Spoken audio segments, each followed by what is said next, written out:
Hola, en este vídeo vamos a ver cuáles son los aspectos más relevantes e imprescindibles que deberían verse reflejados en un protocolo de investigación cuya estrategia de investigación sea una intervención. Y os voy a poner los ejemplos o la particularización para cuando estéis haciendo una investigación que tiene que ver con aprendizaje.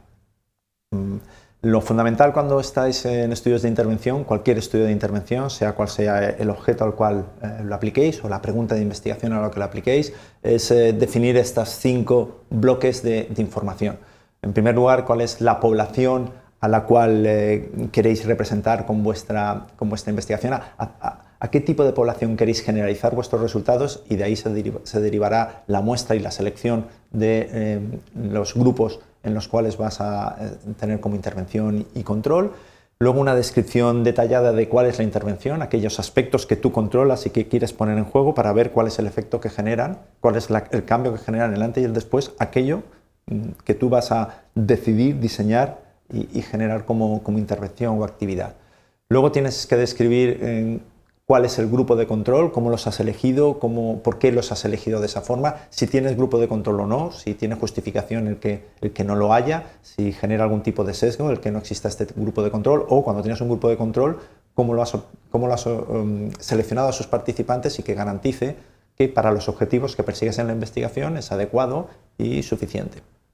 Otro de los aspectos que tiene que quedar claro en un protocolo de intervención es cuáles son los resultados o las medidas de resultados que tú vas a observar. Es decir, tú pones algo en marcha porque esperas que cambie alguna cosa. Esto que quieres que cambie es el resultado.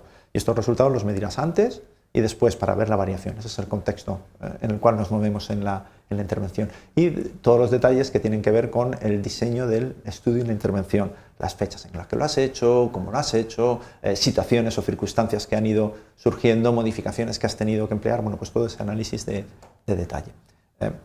También quería comentaros algunos aspectos que están vinculados con la intervención, sobre todo cuando se utilizan en entornos de investigación de aprendizaje o investigación docente. Es, en primer lugar, que no necesitas un experimento, o sea, relajar las exigencias, porque probablemente además va a ser imposible en contextos de aprendizaje hacer verdaderos experimentos. Normalmente te va a valer o puede valerte un cuasi experimento, donde el grupo de intervención y control pues a veces pueden llevarlos personas diferentes, no tiene que ser las mismas personas, o se te escapan en alguno de los variables de control en las cuales estás trabajando. Lo que sí que está claro es que si quieres abordar una investigación como intervención, necesitas definir muy claramente cuáles son los objetivos de aprendizaje o los resultados que quieres medir, saber cómo vas a medir esos resultados, tener clara cuál es la escala de medición o cómo vas a capturar esos datos, y tener además claro que es una forma válida y fiable de tomar esas mediciones. Deberías también valorar que si esa escala ha sido validada previamente o si es necesario que crees una nueva. O sea, en general, no crees una nueva forma de medir algo justo cuando estás haciendo una intervención, porque nadie te ha garantizado que esa sea la forma en la cual se mide adecuadamente una cosa. Entonces tienes que usar unas escalas de las cuales tengas garantías suficientes que te miden aquello que quieres medir con validez y fiabilidad. Luego, otro aspecto importante es que midas antes y después de la intervención si tu diseño incluye esas 2 etapas, que es normalmente recomendable. Y también hacerlo tanto en el grupo de intervención y control, si es posible. Conforme te vas desviando de estas estándar de medición antes-después, grupo de intervención y control, pues nos vamos yendo a determinado tipo de modelos de cuasi experimentos que nos permitirán determinadas generalizaciones y no otras. También tenéis que hacer algo específico y saber qué es lo que vais a hacer, o sea, en qué consiste la intervención. Cuando estéis haciendo un diseño de experimentos o cuasi experimental, tenéis muy claro, o debéis tener muy claro a priori, qué es lo que queréis hacer y cómo debéis hacer. Y un protocolo de intervención que tengáis que seguir luego casi a rajatabla, si no estaréis perdiendo cuál es la información de aquello que queríais controlar o que queríais intervenir. Y, hemos dicho medir antes, pues tenéis que medir después, ¿no? para ver el efecto. Y en este aspecto, pues hay veces que tenéis que medir inmediatamente cuando acaba la intervención, y en otros momentos, según cuál sea vuestra pregunta de investigación, lo que queréis medir es el efecto recuerdo cuando pasa determinado tiempo. Si queréis ver un ejemplo de protocolo de intervención, pues podéis ver la referencia que os presento en la figura, donde las investigadoras lo que querían es analizar cuál era el efecto En este caso la intervención era usar aprendizaje basado en problemas proyectos respecto a usar lección magistral activa. Entonces, ¿qué pasa con el aprendizaje de los alumnos respecto a la competencia de emprendimiento cuando son del área de marketing?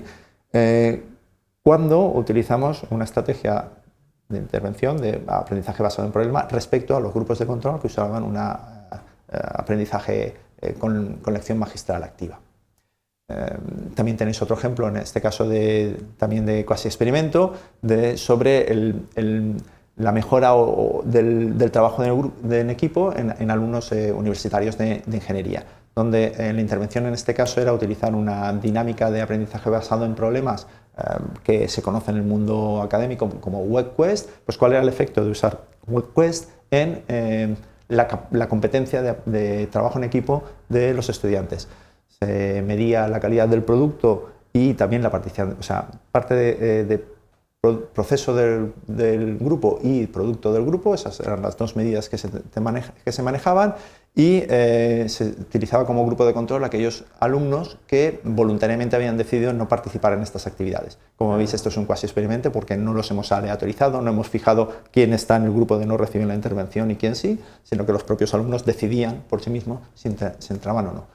Y lo que sí que hemos hecho es triangular un conjunto de datos suficientemente amplio para que las medidas nos garantizaran cierta fiabilidad o que nos sintiéramos seguros de aquellos que estábamos pidiendo. Bueno, ahí tenéis otro ejemplo de cómo hacer este tipo de cosas. Yo creo que en estos momentos sois capaces de evaluar si vuestro protocolo de intervención es suficientemente completo o hay algunas cosas que deberíais mejorar, y también podéis comparar vuestro trabajo con otros trabajos publicados previamente que están relacionados con esta estrategia.